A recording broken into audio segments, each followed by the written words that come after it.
তো রাধে রাধে বন্ধুরা, তোমরা সবাই কেমন আছো? আশা করছি সবাই খুব ভালো আছো। আমি আছি মোটামুটি তোমাদের ভালোবাসায় আর ভগবানের আশীর্বাদে চলছে। কষ্ট তো বুকে আছেই, সেই কষ্ট তো সবসময় সবাইকে দেখানো যায় না। আর আমার এই ভালোবাসার মানুষ সবসময় আমার হৃদয়ে আছে, হৃদয়ে থাকবে যতদিন আমি বেঁচে আছি। যাই হোক, তোমাদেরকে এর আগে আমি একটা ভিডিও দিয়েছিলাম আমার গোপু সোনার জন্য যেসব ড্রেস কিনেছি, মাথার চূড়া চুল সব কিছু একটা ভিডিও দিয়েছিলাম। তোমাদেরকে বলেছিলাম যে আমি পয়সার জন্য একটা জিনিস কিনতে পারিনি, জানি না এখন আদৌ কিনতে পারবো কিনা, তা মনে হয় এখন আর হবে না।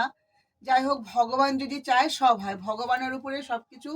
সে যদি চায় যে হবে তাহলে নিশ্চয়ই হবে, আর সে যদি চায় যে হবে না তা হবে না। ভগবান চেয়েছিল আমার সাথে খারাপ হোক, তা আমার সাথে খারাপ হয়েছে। ভগবান যদি চায় যে আমার সাথে ভালো হবে তাহলে অবশ্যই ভালো হবে। তা যাই হোক, আজ কদিন ধরে আমার মনটা খুব খারাপ ছিল। মাকে আমি সবসময় বলতাম যে মা, গপু এইভাবে বসে আছে, তা আমার খুব খারাপ লাগে। গপু শোয় না, শোয়াতে পারি না, জায়গা নেই, তা খুবই কষ্ট লাগে। তা মা বলছিল যে হ্যাঁ ঠিক আছে, পয়সা জোগাড় হোক তারপরে। যাই হোক, তোমাদেরকে তো আমি বলেছিলাম যে আমি ময়দার বেসন চেলে আমি ঠাকুরের সব কিছু জিনিস এনেছিলাম, যতটুকু আমি পেরেছি। ভগবান যতটুকুনি মানে আমাকে জোগাড় করতে পেরেছে। তা হঠাৎ করেই আজকে আমার কাছে কিছু পয়সা চলে এসছে। পয়সাটা আমি পেয়েছি, তা খুব হ্যাপি আমি পয়সাটা পেয়ে। এবার মা আর আমি চলে গেলাম বিকেলবেলা সোজা ভগবানের জন্য সেই জিনিস কিনতে। তা কিনতে গিয়ে যেটা কিনতে গিয়েছি সেটা তো কিনেছি, তার সাথে আরেকটা জিনিস দেখেছি, সেটা দেখেও মন ভরে গেল, সেটাও ভগবানেরই।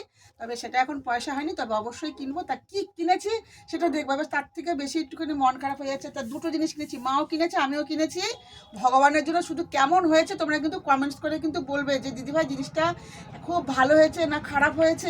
তোমরা কিন্তু অবশ্যই কমেন্টস করবে, তোমাদের কমেন্টসের উত্তরে আশায় কিন্তু আমি বসে থাকবো।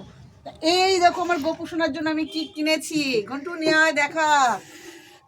শুধু তোমরা বলবা যে জিনিসটা কেমন হয়েছে, কমেন্টস করে জানাবে। আমার গোপু সোনার জন্য খাট একদম স্ট্যান্ড দেওয়া, তবে এটা কিন্তু বক্স খাট সিস্টেম, তবে এটা কিন্তু বক্স খাট কিন্তু নয়, ঠিক আছে? বক্স খাট সিস্টেম এইটা হচ্ছে আমি আমার গোপু সোনার জন্য এনেছি। এবার সব থেকে সমস্যা হয়ে গেছে, গোপু সোনার খাট কেনার আগে তোষক কিনে ফেলেছি। তোষক ছোট, এই যে। আর মশারিটা পাইনি, মশারিটা কিনতে পারিনি, তা আবার যেতে হবে নবদ্বীপে তোষকটা চেঞ্জ করে। আবার একটা বড় এটার মাপ নিয়ে যাব, তোষক আনবো, আর এটার মাপ নিয়ে গিয়ে মশারি আনবো। তা এই খাটটা, এটা হচ্ছে আমার গোপু সোনার খাট। আর এইটা হচ্ছে আমার মায়ের। আমার মাও কিনেছে একটা খাট, তবে আমার মারটা এক সাইজ ছোটো হয়ে গেছে, আর ছিল না, যার জন্য মা বললো তাহলে এটাই নিয়ে যাই।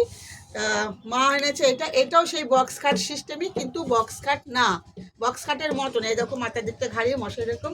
তা তোমরা বলো যে খাট দুটো ঠিক কেমন হয়েছে, অবশ্যই কমেন্টস করে জানাবে। তবে এই তোষকটা মনে হয় পাল্টাতে হবে না, যেটা আমার মার খাটে সেম সেম হয়ে গেছে।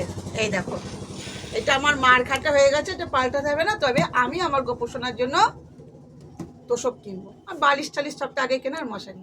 তো জিনিস দুটো কেমন হয়েছে অবশ্যই কমেন্ট করে জানাবো। রাধে রাধে। আমার তো এত পছন্দ হয়েছে, মানে আমি দোকানে ঢুকে দেখেই আমার মাথা আগে বনবন ঢুকেছে যে আমি এটা নেবো। তো রাধে রাধে বন্ধুরা, হরে কৃষ্ণ।